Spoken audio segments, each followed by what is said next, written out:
के चटनिया हो राजा धनिया खाए के चटनिया हो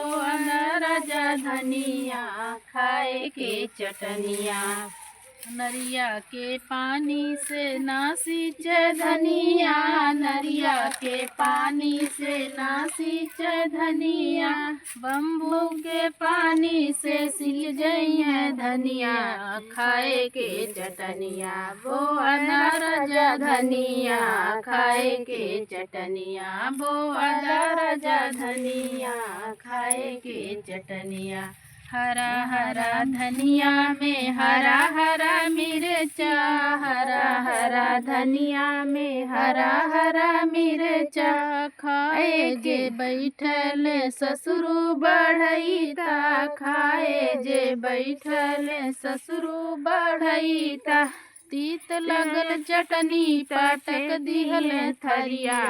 खाए के चटनिया बोआ राजा धनिया खाए के चटनिया बोआ राजा धनिया खाए के चटनिया। नरिया के पानी से नासीच धनिया, नरिया के पानी से नासीच धनिया, बम्बू के पानी से सीजई है धनिया खाए के चटनिया बोआ राजा धनिया खाए के चटनिया बोआ राजा धनिया खाए के चटनिया। हरा हरा धनिया में हरा हरा मिर्चा, हरा हरा धनिया में हरा हरा मिर्चा,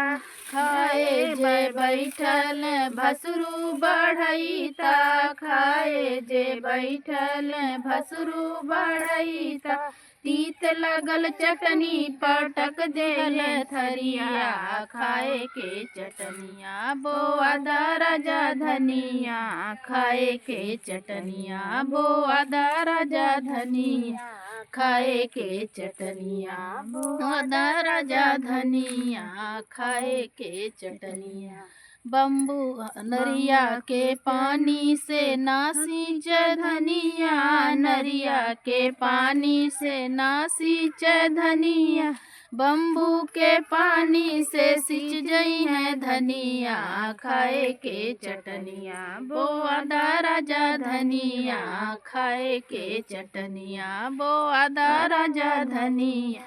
खाए के चटनिया।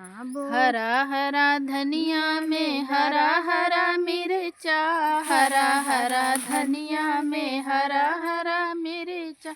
खाए जे बैठल देवरा बढ़ैता, खाए जे बैठल देवरा बढ़ैता, तीत लगल चटनी पटक दिहल थरिया खाए के चटनिया बोआ राजा धनिया खाए के चटनिया बोआ राजा धनिया खाए के चटनिया। नरिया के पानी से नासीच धनिया, नरिया के पानी से नासीच धनिया, बम्बू के पानी से सिंच जई है धनिया खाए के चटनिया बोआ राजा धनिया खाए के चटनिया बोआ राजा धनिया खाए के चटनिया। खाए जे बैठल सैया बढ़ैता, खाए जे बैठल सैया बढ़ैता, तीत लगल चटनी पटक दिहल थरिया खाए के चटनिया बोआ राजा धनिया खाए के चटनिया बोआ राजा धनिया खाए के चटनिया।